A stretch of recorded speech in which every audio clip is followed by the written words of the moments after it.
இந்த முறை மோடி வரமாட்டார், அவ்வளவுதான். மோடிக்கான அனைத்து வாய்ப்புகளையும் இயேசுவின் நாமத்தினால நான் நிராகரிக்கிறேன். மோடிக்கு வாய்ப்பே கிடையாது.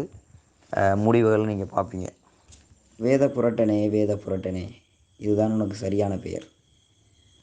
வேத புரட்டனே, வேத புரட்டனே, இதுதான் உனக்கு சரியான பெயர். உலகின் மிகப்பெரிய ஜனநாயக நாடான இந்தியாவில் 3வது முறையாக நரேந்திர மோடி பிரதமராக பொறுப்பேற்றுக் கொண்டார். மக்களவைத் தேர்தலில் பாஜக தலைமையிலான தேசிய ஜனநாயக கூட்டணி பெரும்பான்மையான தொகுதிகளை கைப்பற்றி ஆட்சியை தக்க வைத்தது. இந்த முறை மோடி வரமாட்டார். மோடிக்கான வாய்ப்புகளை இயேசுவின் நாமத்தினால் நான் நிராகரிக்கிறேன். ஒரு என் வாயின் வார்த்தையின்படி, எலியா சொன்னது போல என் வாயின் வார்த்தையின்படி, எலியா சொல்கிறார், உங்களுக்கு பனியும் கிடையாது மழையும் கிடையாது. அதே போல் என் வாயின் வார்த்தையின்படி எலியாவுக்கு இந்த முறை வாய்ப்பே கிடையாது. இந்த நேம் ஆஃப் ஜீசஸ். வேத புரட்டனே, வேத புரட்டனே, இதுதான் உனக்கு சரியான பெயர்.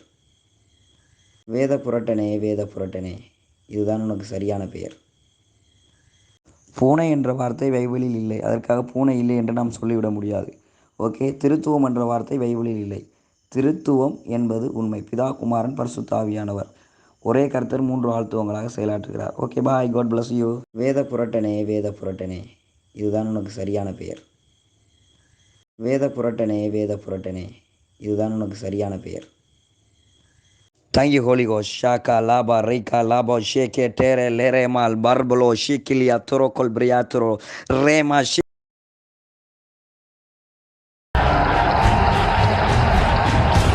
உலகின் மிகப்பெரிய ஜனநாயக நாடான இந்தியாவில் 3வது முறையாக நரேந்திர மோடி பிரதமராக பொறுப்பேற்றுக் கொண்டார்.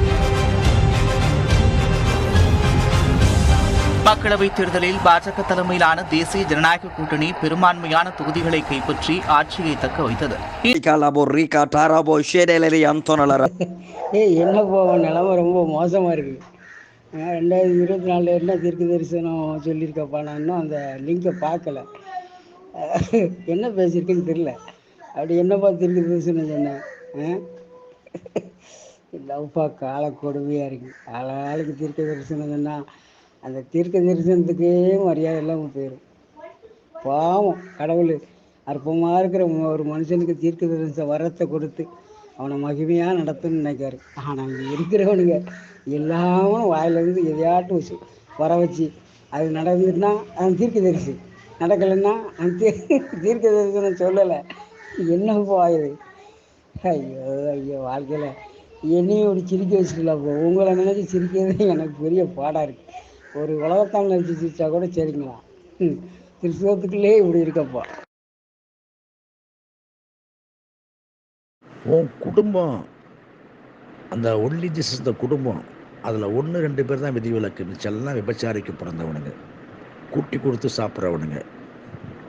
இந்த கூட்டி கொடுக்குற தொழில் தான் முக்கியமான தொழில். எல்லாருக்கும் அந்த ஒரு சிலர் பேரை தவிர கொஞ்சம் மரியாதையாக கொஞ்சம் ஒழுக்கமாக பேசுகிறாங்க, வசனத்தை பேசுகிறாங்க. உங்களை போல் இந்த சாமு, நீ எத்தனையோ பேர் இருக்கீங்க. இவனுங்கெல்லாம் வந்துட்டு கூட்டி கொடுக்குற தொழில் தான் வச்சுட்டு இருக்காங்க.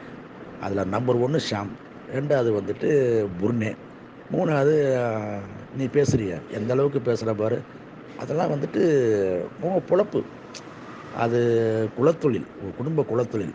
அந்த ஒன்லி ஜீசஸ்ன்ற குடும்ப குலத்தொழில் அதை ஒன்றும் செய்ய முடியாது. இப்படி தான் பேசுவீங்க நீங்கள். அதான்டா தம்பி, இந்த குழுவே கூட்டி கொடுக்குற குழு. அதனால தான் இந்த மாதிரி வார்த்தையெல்லாம் வருது. சரிதா? ஏதோ 1-2 பேர் கொஞ்சம் ஓரளவுக்கு இருக்காங்க. வேத புரட்டனே, வேத புரட்டனே, இதுதான் உனக்கு சரியான பெயர்.